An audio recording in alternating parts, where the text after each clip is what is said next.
और दोस्तों कैसे हैं आप लोग। आप लोग सोच रहे होंगे कि डेली इस टाइम पे 8 बजे आपकी डेली करंट क्विज का क्वेश्चन आता था, लेकिन आज मैं कैसे। तो देखिए, सबसे ज़रूरी बात जो होती है वो क्या होती है आपके लिए, कि तैयारी करने का पैटर्न क्या है हमारा।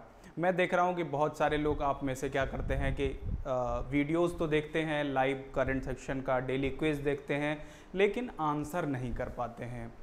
क्यों आंसर नहीं करते हैं? कि उनके मन में एक झिझक रहती है कि ऐसा ना हो कि मेरा क्वेश्चन गलत हो जाए।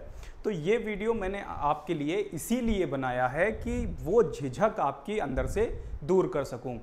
तैयारी करने में सबसे ज़्यादा महत्वपूर्ण चीज़ जो है वो कॉन्फिडेंस हासिल करना है। जब तक आप कॉन्फिडेंस नहीं हासिल कर पाएंगे तब क्या दिक्कत होगी कि आप जो है आते हुए प्रश्नों को गलत कर देंगे। तैयारी में ऐसा नहीं होता कि गलत जो क्वेश्चन नहीं आ रहा है उसको गलत करने से आपका सिलेक्शन रुकता है। गलत क्वेश्चन को, गलत प्रश्न को तो आप जो है जो नहीं आ रहा है उसको तो गलत करेंगे, ठीक है, लेकिन जो आपको आ रहा है, ठीक है, आ रहा है, उसको अगर आपने जल्दबाजी या फिर लैक ऑफ कॉन्फिडेंस यानी आत्मविश्वास के अभाव में गलत कर दिया तो समझ लीजिए फिर जो एक सिलेक्शन नाम का वर्ड होता है वो आपका कभी अचीव नहीं होने वाला है। सिलेक्शन नाम का जो प्रक्रिया है वो कंप्लीट नहीं होगी, किसी ना किसी स्टेप में आप जाके रुक जाएंगे। सबसे जरूरी है आपके अंदर कॉन्फिडेंस होगा। अब वो कॉन्फिडेंस आएगा कैसे? तो वो कॉन्फिडेंस ऐसे ही बिल्डअप होता है। आप जो क्विज हैं, जैसे YouTube पे आप, मेरी ही क्विज आती है, मेरे अलावा बहुत सारे लोगों की क्विज आती हैं, ठीक है। फिलहाल मैं इतना सफिशिएंट मैटर आजकल आपको प्रोवाइड करा रहा हूं, कहीं और जाने की जरूरत नहीं है। YouTube चैनल तो बहुत सारे हैं, लेकिन वो लोग क्या करते हैं, भ्रमित करते हैं आपको, कुछ भी उठा के डाल दे रहे हैं। एग्जाम पॉइंट ऑफ व्यू से इंपॉर्टेंट हो ना हो, 1000 क्वेश्चन, 2000 क्वेश्चन, 4000 क्वेश्चन, बच्चे की कैपेसिटी भी तो है कि वो कितना एब्जॉर्ब कर पा रहा है। तो आप ऐसे क्विजेज को जो है वो अटेंड कीजिए, प्रैक्टिस सेट लगाइए, प्रैक्टिस सेट। जितना प्रैक्टिस सेट आप लगाएंगे उतना ही समझिए कि आपका कॉन्फिडेंस बढ़ेगा। बच्चे आते हैं मेरे पास, बोलते हैं कि सर अब की 2 नंबर से नहीं हुआ, अब की 4 नंबर से नहीं हुआ। क्यों नहीं हुआ बताइए? 2 नंबर 4 नंबर क्या आप ज़्यादा नहीं पा सकते थे? मेरिट से आपके 2 नंबर 4 नंबर क्यों कम रह गए? क्योंकि आपने, ऐसा नहीं है कि पढ़ाई नहीं की। अगर कट ऑफ बन रही है 100 और आप पा रहे हैं 96-97 यानी 96 to 97 नंबर पा रहे हैं, आपका 3 या 4 नंबर से सिलेक्शन रुक रहा है, इसका मतलब ये नहीं है कि आपने पढ़ाई नहीं की। इसका मतलब ये है कहीं ना कहीं आपकी स्ट्रेटजी में दिक्कत है। आपको अपनी स्ट्रेटजी बदलने की ज़रूरत है। वो कट ऑफ पार करना है, उस मंजिल को चूमना है जो मंजिल आपके सफलता का द्वार खोलेगी, वो कट ऑफ है। उसको पार करने के लिए आप में, मैंने बताया सबसे ज़्यादा ज़रूरी चीज़ कौन सी है, वो है आपकी कॉन्फिडेंस। कॉन्फिडेंस बिल्ड होना बहुत ज़रूरी है। तो आप सवाल पूछ सकते हैं मुझसे कि सर आप कॉन्फिडेंस की बात तो कर रहे हैं, लेकिन ये कॉन्फिडेंस नाम की जो चीज़ है वो आएगी कहाँ से? जो है कि नहीं, कॉन्फिडेंस आएगा कहाँ से? वो आएगा आपके लगातार परिश्रम से। लगातार प्रैक्टिस जब आप करते रहेंगे तो आपका कॉन्फिडेंस अपने आप बूस्ट हो जाएगा। तो सब करना क्या है? रेगुलर प्रैक्टिस, रेगुलर प्रैक्टिस, ये मंत्र है आपका। समझ लीजिए कि आज से आपको इसको मंत्र की तरीके से, जो है गांव में लोग मंत्र नहीं लेते हैं, उसकी तरीके से आपको ये याद कर लेना है। बिल्कुल बिल्कुल अच्छे तरीके से इसको याद कर लीजिए कि आपको रेगुलर प्रैक्टिस करते रहना है। रेगुलर प्रैक्टिस आप लोग करेंगे तो उससे क्या होगा? कॉन्फिडेंस बूस्ट होगा। क्या? कॉन्फिडेंस। कॉन्फिडेंस बूस्ट होने के बाद आप एग्जाम में जो क्वेश्चन नहीं भी आ रहा है, गारंटी मानिए कि उस क्वेश्चन को भी सही करेंगे। तो रेगुलर प्रैक्टिस का जो हमारा पैटर्न होना चाहिए वो क्या होना चाहिए, आज मैं आपको बता दूं। रेगुलर प्रैक्टिस करने का जो पैटर्न होना चाहिए वो कैसे होना चाहिए, क्या करें, किस तरीके से पढ़ें, ये मैं आपको बता रहा हूँ। अगर इस प्रक्रिया को आप फॉलो करते हैं तो आज से 6 महीने, 8 महीने या साल भर, आप 8 महीने से 12 महीने के अंदर जो भी एग्ज़ाम होगा दोस्तों, यकीन मानिए कि 100% आप उसमें सिलेक्शन ले लेंगे। सिर्फ करना आपको इतना है कि मैं जिन प्रक्रियाओं का उल्लेख कर रहा हूँ, जिन प्रोसेसेस को बता रहा हूँ, उसी को आपको फॉलो करना है।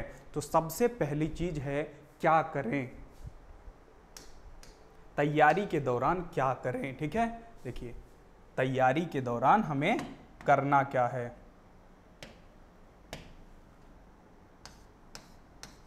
तैयारी के दौरान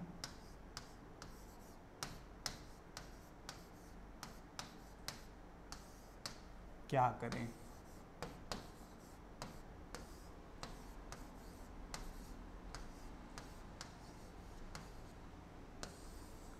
तैयारी के दौरान क्या करें, जब हम डिसाइड कर लेते हैं कि हमें गवर्नमेंट जॉब की तैयारी करनी है, हमें इवन गवर्नमेंट जॉब की ही नहीं, आपको आईआईटी की तैयारी करनी है, आपको पीएमटी की तैयारी करनी है, सीटेट के लिए आपको पढ़ना है, आपको किसी भी कॉलेज में एडमिशन का एंट्रेंस देना है, एंट्रेंस एग्ज़ाम के लिए पढ़ना है।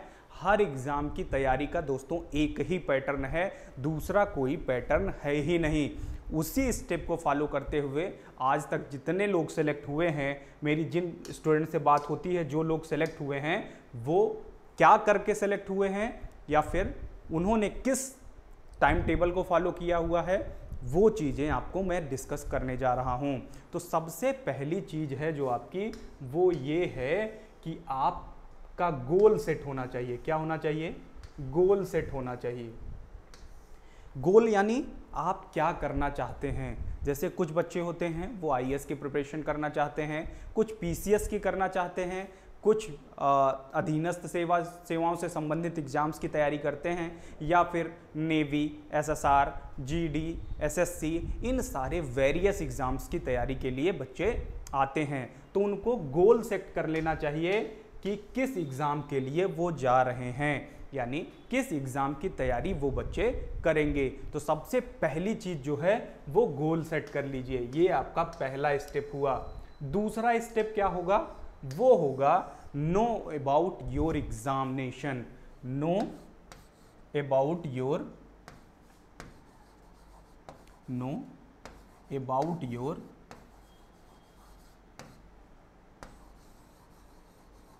एग्जामिनेशन, यानी जो परीक्षा आप देने जा रहे हैं उस परीक्षा से संबंधित जितनी भी जानकारी है वो सारी जानकारी इकट्ठी कर लीजिए कि क्राइटेरिया क्या होगा, किस तरीके से उसमें प्रोसेस होगी एग्जामिनेशन की, यानी उसमें कितने स्टेप होंगे, प्री होगा, मेंस होगा, फाइनल इंटरव्यू होगा या फिजिकल होगा, या फिर पहली ही प्रक्रिया के बाद यानी एक एग्ज़ाम के बाद मेरिट आधारित फाइनल सिलेक्शन होगा, या एग्ज़ाम देने के बाद आपकी स्कूल की जो मेरिट है, कॉलेज की मेरिट है, उसको भी काउंट किया जाएगा। तो आप ये सारी चीज़ें देख लीजिए कि आपको क्या क्या करना है। ये दूसरी प्रोसेस थी आपकी कि एग्जामिनेशन के बारे में जान लीजिए, एलिजिबिलिटी क्राइटेरिया जान लीजिए कि हम उस एग्ज़ाम के लिए एलिजिबल हैं कि नहीं हैं। कभी कभी ऐसा होता है कि हमने तैयारी कर ली लेकिन हम एग्ज़ाम के लिए एलिजिबल ही नहीं थे, तो हम क्या कर पाएंगे? एग्ज़ाम दे ही नहीं पाएंगे। तो इससे हमारा जो कॉन्फिडेंस होगा वो चला जाएगा, हम किसी और एग्ज़ाम के लिए बेहतर प्रिपरेशन नहीं कर पाएंगे, क्योंकि हमने एक एग्ज़ाम के लिए ऑलरेडी बेहतर कोशिश कर रखी है। तो know about your exam is the second step of taking success. Third step की तरफ बढ़ते हैं। तो आपको उस एग्ज़ाम का क्या जानना है? सिलेबस। सिलेबस सबसे जरूरी चीज है, पाठ्यक्रम। यानी देखिए, किसी भी एग्जाम की नोटिस जब आयोग जारी करता है तो साथ ही साथ उस एग्जाम का पाठ्यक्रम भी बताता है। क्या बताता है आपको? पाठ्यक्रम, कि उस जो परीक्षा आयोग लेने वाला है उसमें किन किन विषयों से संबंधित प्रश्न, किन किन टॉपिक से संबंधित प्रश्न पूछे जाएंगे। कभी कभी होता है कि आयोग के द्वारा थोड़ा कॉम्प्लिकेटेड सिलेबस दे दिया जाता है, लेकिन उसको आप टीचर की मदद से समझ सकते हैं। ठीक है, आपके जो मेंटर हैं, आपके जो टीचर हैं, आपके जो भाई बंधु हैं जो इस एग्ज़ाम को दे चुके हैं, उनसे समझ सकते हैं कि किन किन टॉपिक से रिलेटेड क्वेश्चन पूछे जाते हैं। आमतौर पे सिलेबस जो होता है वो कंक्रीट होता है, यानी आपको एक कंसाइज फॉर्म में सिलेबस प्रोवाइड कराया जाता है। तो आपको ध्यान रखना है कि सिलेबस अच्छे से आपकी जुबान पर रटा होना चाहिए कि किस सब्जेक्ट से कितने नंबर के क्या क्या क्वेश्चन पूछे जा रहे हैं। आप पिछले साल की एनालिसिस भी कर सकते हैं कि अगर 2020 में पेपर होने वाला है तो आप ये जान सकते हैं कि 2019 तक जो पेपर हुआ है, यानी 2020 में जो एग्ज़ाम हुआ है, 2019 से पहले वो एग्ज़ाम जितनी बार हुआ है उसमें किस प्रकार के प्रश्न किस सब्जेक्ट से पूछे गए थे। कोशिश करिए कि प्रीवियस ईयर क्वेश्चन पेपर्स का एक कलेक्शन ले लीजिए। क्या ले लीजिए? प्रीवियस ईयर क्वेश्चन पेपर का एक कलेक्शन। ये मार्केट में आसानी से अवेलेबल होता है, आप सभी को मिल जाएगा। पिछले वर्ष के जो पेपर्स होते हैं उनका कलेक्शन मार्केट में बहुत सारी पब्लिकेशंस हैं, उनके तहत आता है। तो आपको करना है कि प्रीवियस ईयर क्वेश्चन पेपर्स का कलेक्शन लेके आइए और उसे अच्छे से पढ़ जाइए। 2 से 3 बार जब आप पढ़ेंगे, 2 से 3 बार, तो आपको दिखेगा कि किस प्रकार के प्रश्न किस सब्जेक्ट से पूछे जा रहे हैं। और जब ये पता चल जाएगा, फिर आप जब अपना सब्जेक्ट पढ़ेंगे, क्या पढ़ेंगे? सब्जेक्ट। जैसे आपने ये पढ़ लिया, फिर आप पढ़ना शुरू करते हैं हिस्ट्री। तो आपको ये दिखेगा कि जब आप हिस्ट्री पढ़ना शुरू करेंगे कि इस प्रकार के प्रश्न तो एग्जाम में पूछे गए थे, तो आपको इंपॉर्टेंट जो टॉपिक से रिलेटेड हो क्वेश्चंस होंगे वो अपने आप देखेंगे कि तैयार होते रहेंगे। आपको ज़्यादा मेहनत करने की ज़रूरत नहीं होगी। सिलेबस पता हो गया हमको, प्रीवियस ईयर क्वेश्चन पेपर्स कर लिया हमने, फिर जो है आती है बारी बुक्स और नोट्स की। तो देखिए, बुक्स और नोट्स एग्जाम की रिक्वायरमेंट के हिसाब से तैयार किए जाते हैं।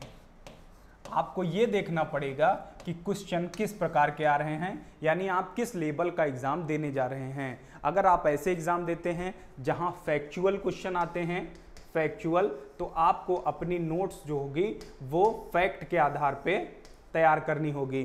बट अगर आप ऐसे एग्जाम को क्रैक करने जा रहे हैं जहां कॉन्सेप्ट की भी ज़रूरत होती है, मेंस में आपको लिखना होता है, तो फिर आपको नोट्स थोड़ी डिस्क्रिप्टिव फॉर्म में तैयार करनी पड़ेगी। डिस्क्रिप्टिव फॉर्म का मतलब होता है कि फैक्ट तो रहेगा ही उसमें, साथ ही साथ उसके पीछे की थ्योरी, कारण क्या थे, उद्देश्य क्या था, निष्कर्ष क्या निकला, इन सारी चीज़ों की भी बात करनी पड़ेगी। और जब सिलेबस हम देखते हैं तो सिलेबस में 2 चीज़ें होती हैं। क्या क्या होती है सिलेबस में? एक होता है कोर सब्जेक्ट, और साथ ही साथ दूसरी चीज क्या होती है? Current issues.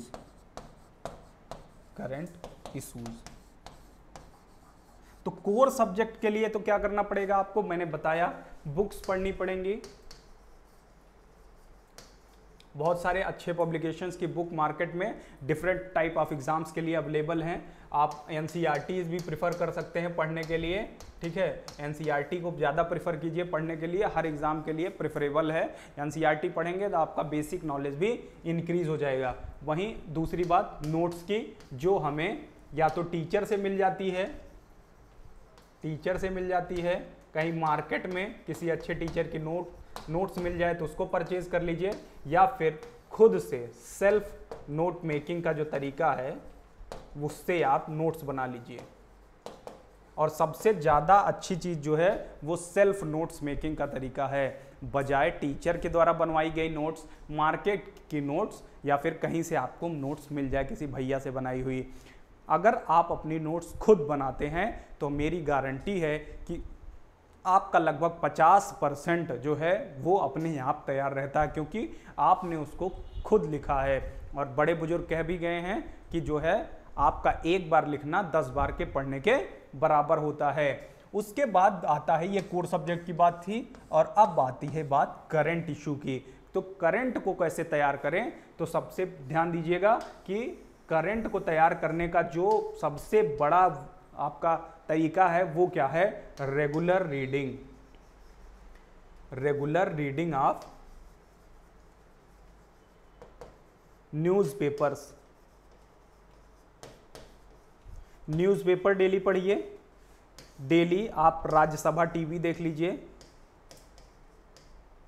Daily Rajya Sabha TV देख लीजिए, बहुत सारे चैनल्स पे डेली करंट अफेयर्स, तो डेली करंट अफेयर्स के नाम से कंसाइज वे में वो जो आपको प्रोवाइड कराते हैं उसको देखिए। मेरे चैनल पर भी आपको रात में 8 बजे मंडे टू फ्राइडे आपको डेली करंट अफेयर्स की एक क्विज मिलती है, daily current affairs quiz with most important current affairs के नाम से प्लेलिस्ट होगी चैनल पे, वहां से आप जा करके डेली करंट अफेयर्स देख सकते हैं। ठीक है, मंडे टू फ्राइडे मिलता है, सैटरडे और संडे का करंट फिर आपको कंसाइज वे में मैं मंडे को प्रोवाइड कराता हूं, तो ध्यान रखिएगा इसको। ये करंट का मैटर हो गया। करंट की regular notes daily current affairs के नाम से बना लीजिए और रेगुलर नोट्स आप लोग बनाते रखिए। डेली जो भी करंट आ रहा है 27 तारीख, 26 तारीख, 25 तारीख लिख लीजिए। ज़्यादा से ज़्यादा कितना आएगा, 5, 6, 7, 8, 9, 10, तो आप अपने साथ रखिए उसको, और बाद में जो है वो दिखाते रहिए, बनाते रहिए। तो ये हो गया आपका डेली करंट अफेयर्स का नोट्स। अगर आप इतनी चीज़ें कर लेते हैं तो आप श्योर हो जाइए कि आपका सिलेक्शन कोई नहीं रोक सकता है। हमारे चैनल को रीड अप ऑन को लाइक, शेयर और सब्सक्राइब जरूर करें ताकि आपको ऐसी ही वीडियोस लगातार मिलती रहे। धन्यवाद।